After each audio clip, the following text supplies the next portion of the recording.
Bonsoir, ici Lucinda Gabriel. Alors aujourd'hui, on est le 3 janvier 2021.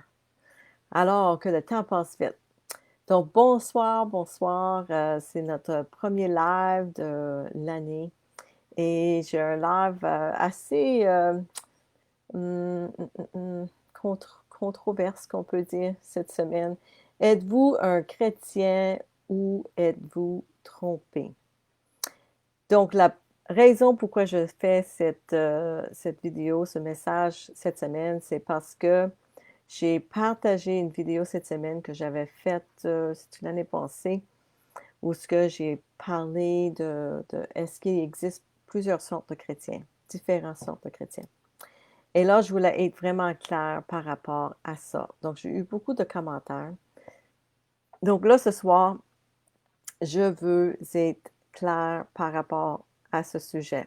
Alors, euh, il n'y a, il y a juste un seul type de chrétien selon la Bible.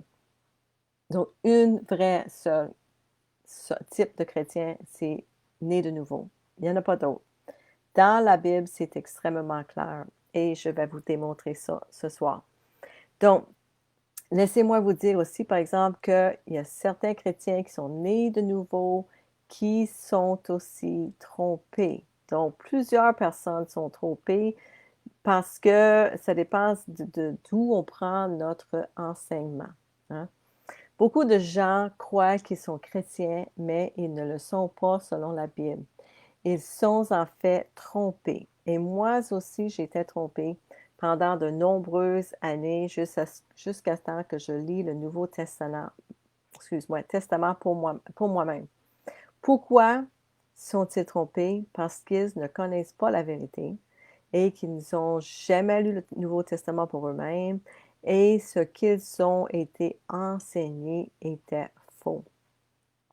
Beaucoup de gens croient que parce qu'ils sont des bonnes personnes, ils iront au ciel.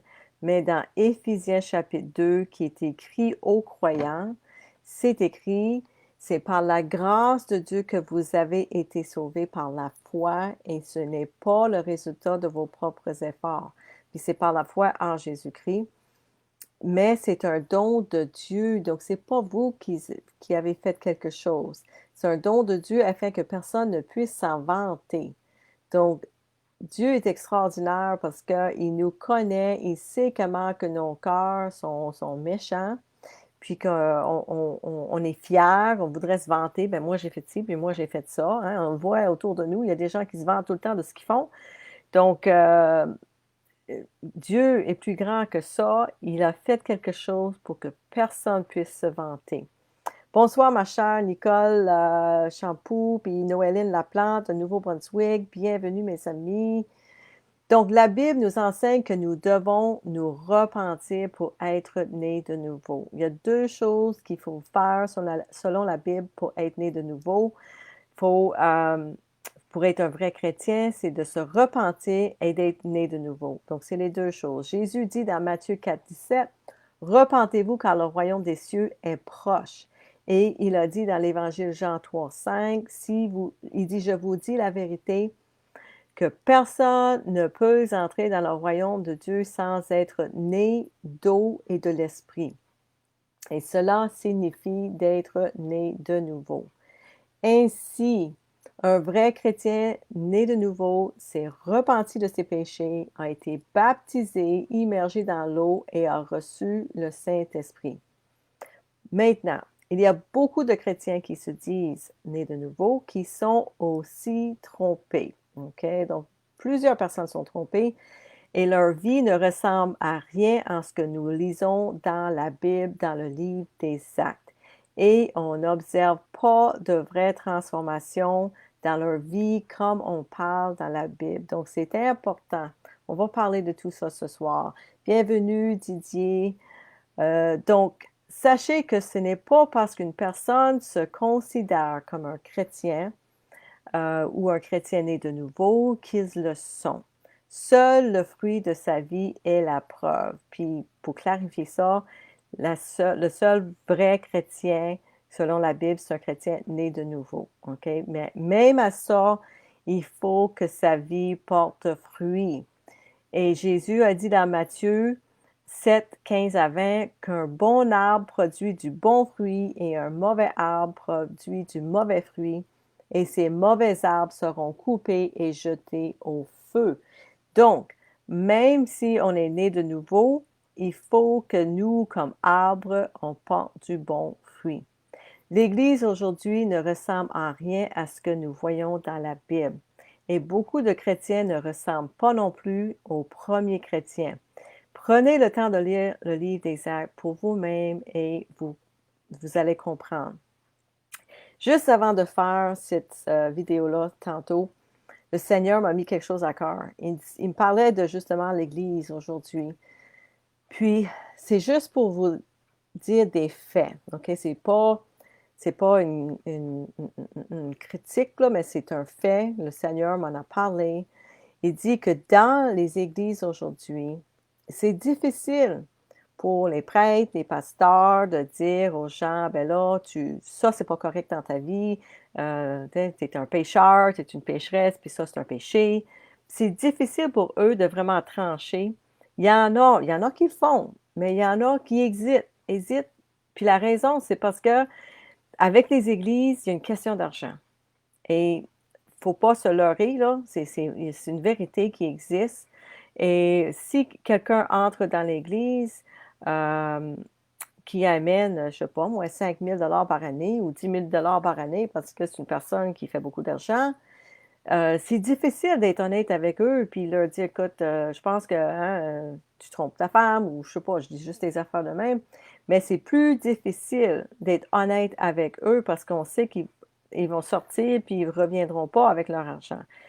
C'est juste quelque chose que le Seigneur m'a mis à cœur avant de commencer ça. Puis, moi, j'ai rien à perdre en vous disant la vérité. C'est ça que le Seigneur voulait que vous sachiez, c'est que quand une personne a absolument rien à perdre, ben, il faut toujours regarder ça aussi, hein. Quand la personne vous parle puis vous enseigne, qu'est-ce que cette personne-là a à perdre si elle vous dit pas la vérité? Donc, c'est un peu ça. Donc, l'Église aujourd'hui ne ressemble en rien en ce que nous voyons dans la Bible et beaucoup de chrétiens ne ressemblent pas non plus aux premiers chrétiens. Donc, prenez le temps de lire le livre des Actes pour vous-même et vous allez comprendre. Donc, je vais essayer de vous montrer la différence un peu ce soir dans mon message. Beaucoup de gens suivent la religion, mais ne vivent pas l'expérience de la relation que Jésus est venu nous apporter à travers sa mort et sa résurrection. Jésus est mort sur la croix pour nos péchés afin que nous puissions être réconciliés avec le Père par la foi en Jésus-Christ. Donc, c'est ça. Beaucoup de gens n'ont jamais vraiment expérimenté cette expérience avec Dieu parce qu'il y a encore un mur qui les sépare de Dieu. Et ce mur, ce sont vos péchés. C'est pourquoi il est si important de se repentir. Dans Ésaïe 59:2, c'est écrit, vos iniquités vous ont séparés de Dieu et vos péchés vous ont caché sa face afin qu'il ne vous entende pas. Donc Dieu ne nous entend pas à cause de nos péchés. Beaucoup de gens croient en Dieu, mais savez-vous sans aucun doute qu'il existe? Comment pouvez-vous le savoir avec certitude qu'il existe? Eh bien, il faut l'expérimenter. Puis comment qu'on fait pour l'expérimenter? Je vais parler de ça un peu. Moi, quand j'étais plus jeune, je priais Dieu tout le temps. Et je dirais que la majorité du temps, il a répondu à mes prières. Puis quand il ne l'a pas, c'était vraiment pour me protéger. Puis Dieu m'a jamais, jamais, jamais, jamais laissé tomber. Même si je ne connaissais pas la vérité de Jésus dans le temps, Dieu pour moi existait et je savais qu'il m'aimait. Ça, c'est certain. Mais il manquait un petit bout dans cette vérité que j'avais de lui. Et ce n'est que lorsque j'ai commencé à lire le Nouveau Testament pour moi-même, il y a quelques années, et que j'ai commencé à prier aussi spécifiquement à Jésus, puis j'ai arrêté de prier aux anges et tout ça, que j'ai expérimenté Jésus, Dieu pour lui-même. Un jour, j'étais convaincue dans mon être, dans mon cœur, que j'étais une pécheresse. Et je m'en souviens, euh, j'étais toute exposée devant Dieu et je lui avouais tout ce que j'ai fait. Puis plus que j'y mettais à la croix, plus que j'y donnais, puis je pleurais, puis plus que j'y donnais les choses que je savais que c'était pas correct, plus il remplissait mon cœur du Saint-Esprit, de son amour, sa joie, sa paix.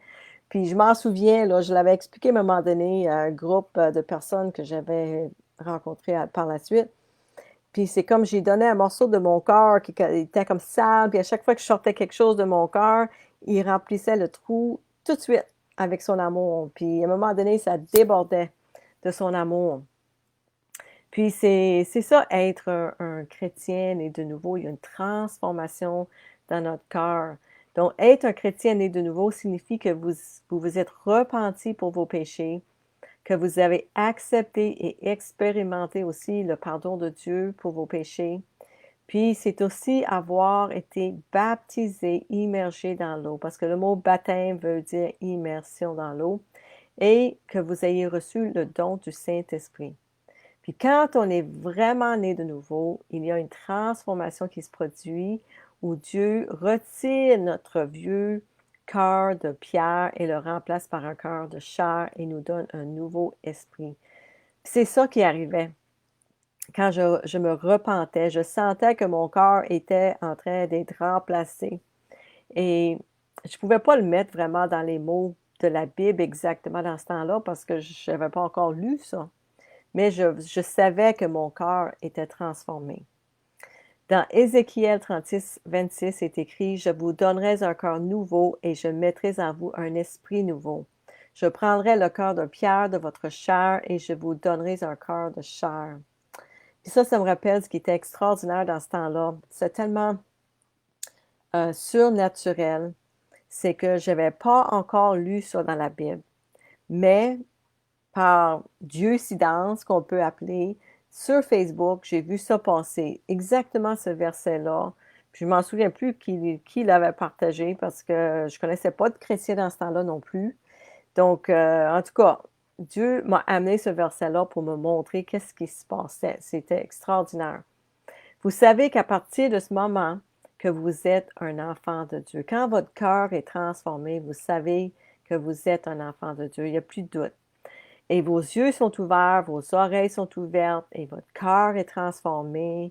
Et là, vous commencez à voir autrement.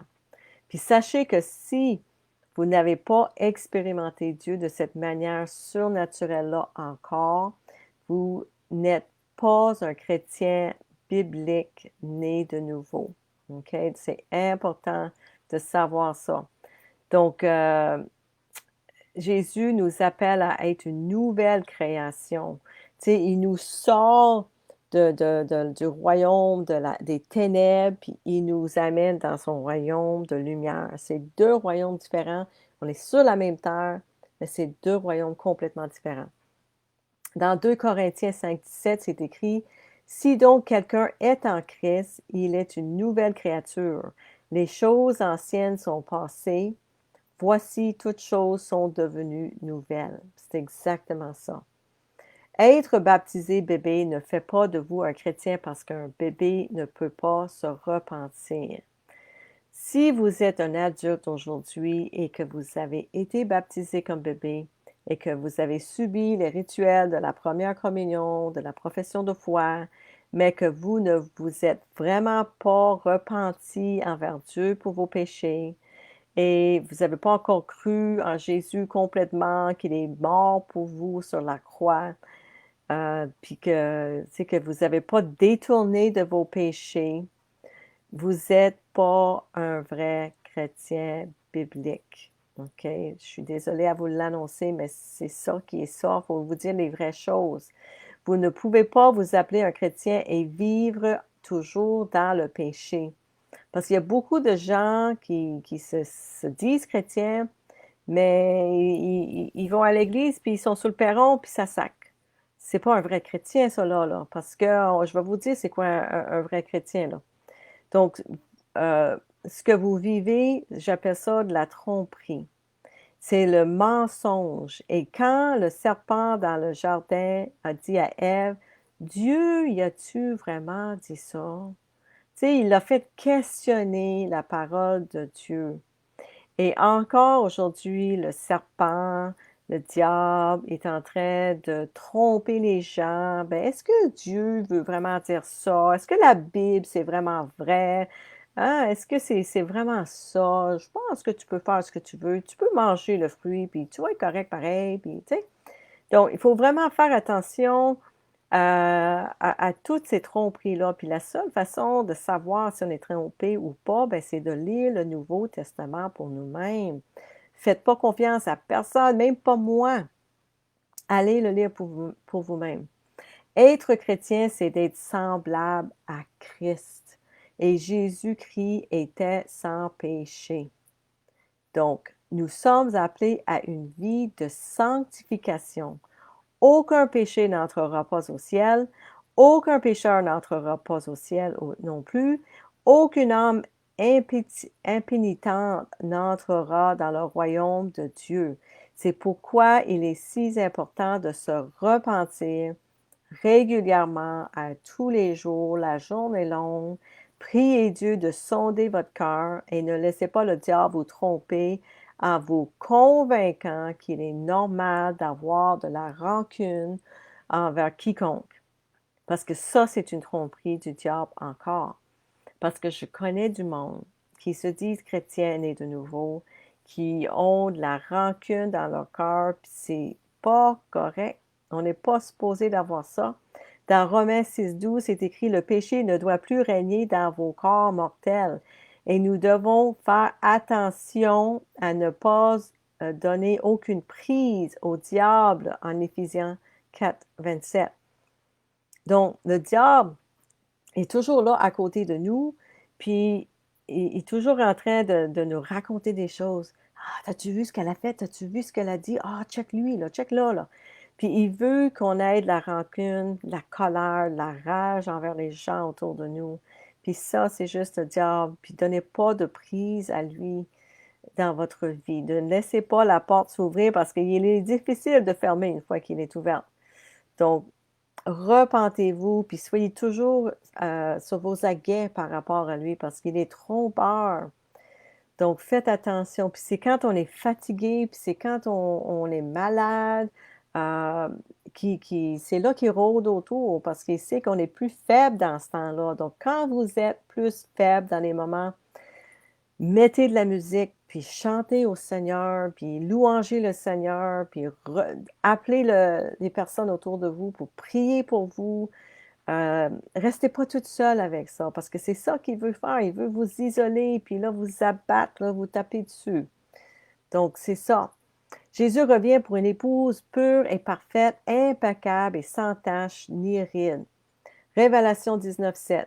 Réjouissons-nous et réjouissons-nous et rendons-lui honneur car le mariage de l'agneau est venu et sa femme s'est préparée. Et lui, euh, il lui a été donné de se vêtir de fin lin pur et blanc car le fin lin, c'est la justice des saints. En anglais, c'est righteousness, puis ça veut dire sans péché. Important, les amis, d'être sans péché. Votre vie éternelle dépend de votre compréhension de cela. Et croyez-moi que l'éternité, c'est longtemps pour s'être trompé. Quand nous lisons la Bible, nous voyons que Jésus n'est pas venu pour nous appeler à être des chrétiens ou des membres d'une Église. Jésus est venu nous sauver de nos péchés et par conséquent l'enfer. Jésus était connu comme un enseignant, un maître qui enseignait à ses disciples sur le sujet du royaume des cieux et comment y entrer. Jésus est venu pour construire un royaume dont il est roi. Nous sommes appelés à être des citoyens de son royaume, des disciples et des ambassadeurs, ambassadrices du Christ, de son royaume. Sachez que les apôtres ne se sont pas assis en classe avec lui toute la journée. Non, ils ont vécu avec lui, ils ont mangé avec lui, marché avec lui, et il a enseigné tout ce qu'il savait. Et dans Jean 14, c'est écrit, Jésus qui parle, il dit: «En vérité, je vous le dis, celui qui croit en moi, les œuvres que je fais, il les fera aussi, et il fera des œuvres plus grandes que celles-ci, parce que je vais vers mon Père, et tout ce que vous demanderez en mon nom, je le ferai, afin que le Père soit glorifié dans le Fils. Si vous demandez quelque chose en mon nom, je le ferai.» Jésus a dit à ses disciples beaucoup de choses sur la façon dont ils devraient vivre leur vie. Regardons ensemble ce qu'il a dit, et je vous invite aussi à comparer ces déclarations avec votre propre vie si vous vous considérez comme un chrétien né de nouveau. Voyez si votre vie ressemble à la vie de Jésus, que Jésus nous a dit qu'on devrait vivre ou on a la vie. Donc, qu'est-ce qui caractérise un chrétien? Donc, Luc 14. De même, quiconque d'entre vous n'abandonne pas tout ce qu'il possède ne peut être mon disciple. Romains 12. Je vous prie donc, frères, par la miséricorde de Dieu, de présenter vos corps en sacrifice vivant, saint, agréable à Dieu, qui est votre service raisonnable. Puis comme je préparais mon message, je me suis souvenu que j'avais un document que j'avais trouvé sur l'Internet, puis je l'avais sauvegardé. Donc, je suis allée regarder ça. Et ce document-là, il y a 1050 commandes de Jésus, toute une liste de tout ce qui est dans le Nouveau Testament, ce que Jésus ou les apôtres nous auraient commandé à faire. Et dans ces 1050 choses-là, les 2 derniers versets ne sont pas là. Il n'y a rien d'écrit qui parle d'abandonner vos choses ou d'être des sacrifices vivants. Pourquoi? Parce que peut-être que les églises ne voudraient pas vous dire des choses de même. Moi, c'est ce qui m'est venu. Le Seigneur m'a dit ça tantôt. Il dit, ben, si les églises diraient ça aux gens pour les amener vers lui, les gens ne seraient pas intéressés de donner leur vie comme sacrifice pour Jésus. Ils ne seraient pas intéressés à se départir de tous leurs biens. Donc, c'est pour ça que c'est pas prêché, le Seigneur m'a dit. Mais moi, je vous le dis la vérité. C'est ce qui m'est venu aujourd'hui. Matthieu 19, 21, si tu veux être parfait, va vendre tout ce que tu possèdes et donne l'argent aux pauvres, et tu auras des richesses dans le ciel. Alors viens et suis-moi. Vendez tous vos biens, en Luc 12, 33. Donnez l'argent aux pauvres, fournissez-vous des bourses qui ne s'usent pas et gardez vos richesses dans le ciel, où elles ne diminueront pas, car aucun voleur ne peut les atteindre. Donc, pour ces 2 versets-là, par exemple, c'était écrit vends vos affaires, non, vends pour aider les nécessiteux. Mais c'était pas écrit vends toutes vos affaires, c'était juste vendre pour aider les nécessiteux. Donc, c'était juste, en tout cas, un petit peu comique que je trouvais dans leur liste, qu'ils avaient tellement de choses, c'était quasiment, c'est quoi le bon mot? Lourd. Pourtant, Jésus nous dit que son fardeau est pas lourd. Mais la liste semblait lourde pour les gens de le voir comme ça. Il y avait comme une dizaine de pages. Donc, la Bible est claire comment Jésus nous a appelés à vivre comme disciples. Et là, je vais vous partager cette liste-là, puis je veux que vous les écoutez et vous vous posez la question, mais est-ce que je vis comme ça? Est-ce que je fais ça? Ou est-ce que j'en connais des personnes qui sont vraiment des vrais disciples qui vivent comme ça? Donc, j'ai fait une liste courte. Vous devez être né de nouveau pour entrer au ciel. Vous devez croire en Jésus et en son sacrifice sur la croix. Vous devez vous repentir au Père pour vos péchés. Vous devez être baptisé, immergé dans l'eau. Vous devez recevoir le Saint-Esprit. Vous devez vous détourner de votre péché. Vous devez abandonner votre vie à Jésus. Vous devez être sanctifié. Vous devez être saint et pur et sans imperfection et ride. Vous devez mourir de vous-même. Vous devez perdre votre vie, vous devez vous nier, vous devez déposer vos propres rêves, vous devez prendre votre croix et le suivre, vous devez obéir à ses commandements, vous devez être prêt à être haï, vous devez être prêt pour la persécution et la souffrance, vous devez être prêt à vendre tout ce que vous avez et à le suivre, vous devez être des sacrifices vivants, vous devez prêcher l'Évangile, vous devez baptiser les autres personnes, vous devez faire des disciples, vous devez imposer les mains aux malades, vous devez chasser les démons. Et ça, c'est juste 24 choses que vous devez faire. Donc, c'est une liste courte que j'ai faite pour vous aujourd'hui. Puis, est-ce que cela ressemble à votre vie? Est-ce que ça ressemble à la vie de quelqu'un que vous connaissez? Est-ce que ça ressemble à la vie des gens qui sont dans l'Église? Donc, c'est important de regarder qu'est-ce que Jésus s'attend de nous, puis qu'est-ce qu'on est prêt à faire pour lui. Donc, certains d'entre vous vont me dire, bien, Lucinda, cette vie-là, c'est pas pour tout le monde, là. Ah, c'est sûr que c'est pas pour tout le monde, vous allez me dire. Mais, ma question à vous, est-ce que vous êtes assis, agenouillé, puis vous avez dit, Jésus, qu'est-ce que tu veux de moi? Que ta volonté soit faite. Qu'est-ce que toi tu veux, Seigneur? Moi, je l'ai faite. Et ma réponse, vous savez, c'est quoi? Hein? Il m'a dit, vends tout ce que tu as et suis-moi. Donc, avez-vous demandé c'est quoi son opinion? Avez-vous vraiment demandé à Dieu, comment puis-je te servir?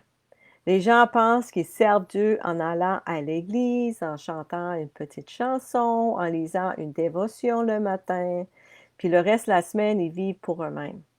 Et oui, d'un autre côté, vous allez dire, ben là, Lucinda, hein, dans la Bible, c'est bien écrit qu'il y a des gens qui vont aller prêcher dans les rues, qui guérir les malades, puis un jour, Jésus va leur dire, ben, éloignez-vous de moi, je ne vous connais pas. Pourquoi? Ben, parce que peut-être que ça se peut qu'ils aient tout fait pour leur propre gloire et c'était pas pour Dieu vraiment. Ils ont peut-être bâti leur chaîne YouTube au lieu du royaume de Dieu. Ils peuvent aussi vivre pour eux autres mêmes aussi, hein, comme plusieurs personnes. Parce qu'il y a des gens dans l'Église qui vivent pour eux-mêmes, puis il y a des gens sur la rue qui vivent pour eux-mêmes aussi, là. Personne n'est à l'abri de ça, puis l'ennemi est trompeur. Il peut nous en raconter à tout le monde, là. Donc, mais Dieu connaît le cœur de chacun. Personne ne peut se cacher de lui. Et la justice de ce monde est que nous tiendrons chacun devant lui un jour et tout le monde, sans exception, nous allons devoir rendre un compte à Dieu de tout ce qu'on a fait et pas fait. Et ce qui est le plus important pour chacun de nous, c'est de connaître Dieu, avoir une relation avec lui, connaître sa parole, savoir qu'est-ce qu'il veut de moi, qu'est-ce qu'il s'attend de moi. Tout le monde est différent. Puis, mais chacun de nous, on a un rôle important à jouer. Donc, mettez-vous à genoux, puis demande au Seigneur, tu sais, qu'est-ce que tu veux de moi? Puis si vous ne le connaissez pas encore, si tu es réel, Jésus, révèle-toi à moi. Je veux expérimenter ton amour, je veux te connaître, je veux te voir, je veux t'entendre, je veux quelque chose. Donc, demandez, vous recevrez. Cognez, la porte va s'ouvrir, mais arrêtez pas de cogner. Si vous cognez une fois et ça n'ouvre pas, continuez à cogner jusqu'à temps que la porte s'ouvre. Demain, sur ma page Facebook, je vais commencer une école de 28 jours. Le Seigneur m'a mis ça sur mon cœur il y a une semaine, 10 jours. Puis, je sens que c'est vraiment important. Puis ça demande un investissement de notre temps, de notre énergie. Puis ce qui m'est venu aussi, c'est que si il existe vraiment, là, vraiment juste quelques années, là, que ce soit 3 ou 4 ou 10, là, qu'est-ce qui est important? Vraiment, là. Qu'est-ce qui est important? Est-ce que c'est important de célébrer? Est-ce que c'est important de jouir de la vie? Moi, je pense pas. Moi, je sens dans mon cœur, puis c'est ce que Dieu me dit, ce qui est important, c'est de sauver des âmes. Je sais pas si je l'ai dit en français tantôt. Je pense que je l'ai dit en anglais. J'ai 3 personnes que je connais qui sont décédées dans les dernières, 2 semaines max, 10 jours et je trouve ça énormément triste de penser que peut-être ils n'ont pas connu le Seigneur. Puis, tu sais, il y en a une qui est décédée, probablement dans son sommeil. On ne sait pas si cette personne-là a eu, une conviction dans son cœur avant de se repentir, on ne sait pas. Puis ça m'attriste énormément de penser que cette personne n'est pas allée au ciel. Puis la Bible est claire, claire par rapport à ça. Puis c'est important, les amis, que le petit peu de temps qui nous reste sur la terre, qu'on soit là pour faire ce qu'on peut pour révéler les gens autour de nous. Puis s'ils ne veulent pas, ben ça sera leur problème, mais au moins, ils ne peuvent pas dire qu'ils l'ont pas entendu, qu'il y a pas un chrétien qui s'est présenté à eux. Au moins, on n'aurait pas leur sang sur nos mains, comme la Bible dit. Donc demain, je vais commencer à partager, les enseignements de Torben, 28 jours de Pioneer Training School. C'est, la formation des pionniers. C'est un investissement de temps de votre part, mais c'est pour le Seigneur. C'est 1 heure et demie par jour, pendant 28 jours. Puis le Seigneur m'a dit à moi, vous ferez ce que vous voulez, mais moi, il m'a dit, écoute-le durant l'heure du repas et jeûne ce repas-là à tous les jours. Donc, c'est mon intention. En français, on va faire une rencontre Zoom. Ça va être samedi matin, donc samedi prochain à 9 heures au Québec, puis 10 heures pour moi ici au Maritime. On va se rejoindre pour peut-être 2 heures. On va faire le tour de ce qu'on a vu, ce qu'on a appris, puis peut-être ce qu'on a vécu durant la semaine, puis si le Seigneur nous a parlé. Parce que si on est en train de jeûner, c'est sûr que le Seigneur, il y a des messages pour nous aussi. Il veut nous parler. Donc, c'est important qu'on soit disponible pour lui parce qu'il n'y a plus de temps à perdre. Puis les âmes, ils ont besoin de nous. Donc, c'est ça. Donc, 28 prochains jours, on va écouter un enseignement par jour de Torben. Moi, je n'ai pas besoin de réinventer la roue. Torben a fait un super job avec ses enseignements. Puis le Seigneur m'a dit que c'est ça que je dois partager. Donc, ça va être ça. Donc, j'espère que vous allez me joindre. Puis si vous n'avez pas envoyé un message pour me le dire, bien, envoyez-moi un petit message privé pour que je puisse mettre votre nom dans une liste avec votre courriel, puis je vais vous envoyer le lien Zoom. Donc, à part de ça, c'est ça. Donc, tu sais, le Seigneur veut qu'on soit prêt pour l'œuvre qu'il nous a appelés à faire dans son royaume. Dans Marc 16, hein, il a dit, allez dans le monde entier et prêchez l'Évangile à toute créature. Celui qui croira et qui sera baptisé sera sauvé, mais celui qui ne croira pas sera condamné. Et ces signes suivront ceux qui croiront. En mon nom, ils chasseront les démons. Ils parleront de nouvelles langues. Ils se prendront des serpents et s'ils boivent quelque chose de mortel, cela ne leur fera aucun mal. Ils imposeront leurs mains aux malades et ils se rétabliront. Donc, c'est ça qu'on est appelé à faire, notre commission. Donc, avec les enseignements de Torben qu'on va écouter dans le prochain mois, ça va vraiment renforcer notre foi dans le Seigneur. Ça va nous outiller pour le travail que le Seigneur nous a appelés vraiment à faire. Donc, j'espère que vous allez suivre avec moi cet enseignement. Donc, je vais dire un bonjour à Nicole, qui est à Sept-Îles, ma sœur Noéline et Paul au Nouveau-Brunswick. Bienvenue. Puis, si jamais il y a des gens qui écoutent, j'essaie de le dire à chaque semaine, vous voulez en savoir plus ou vous voulez être baptisé, Paul et Noéline sont au Nouveau-Brunswick, qui peuvent aller vous visiter. J'ai Louiselle, Nicole sont à Sept-Îles. J'ai des gens à Montréal. Didier est dans le bout de Montréal. Gatineau, la France, Belgique. J'ai du monde partout, partout, partout dans le monde. Donc, écrivez-moi, puis je vais m'assurer qu'il y a quelqu'un qui peut aller soit vous rencontrer en personne ou on pourrait peut-être le faire par Messenger ou quelque chose de même. Donc, c'est ça. Donc, merci beaucoup d'être là.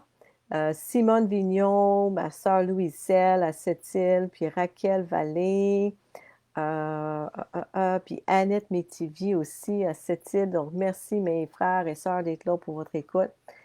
Partagez ce message. C'est important que les gens connaissent la vérité. C'est quoi un vrai chrétien biblique? Qu'est-ce que Jésus nous a appelés à faire pour rentrer dans son royaume? Les gens ne comprennent pas ça. C'est pas une religion, c'est pas une dénomination, c'est même pas une église, c'est un royaume. On est appelé à entrer dans le royaume de Dieu. Il y a un processus pour entrer dans son royaume et devenir des citoyens de son royaume. Alors, avec ça, je vous souhaite une belle soirée et je vous vois la semaine prochaine. Donc, bonne semaine, puis soyez bénis. Bye bye.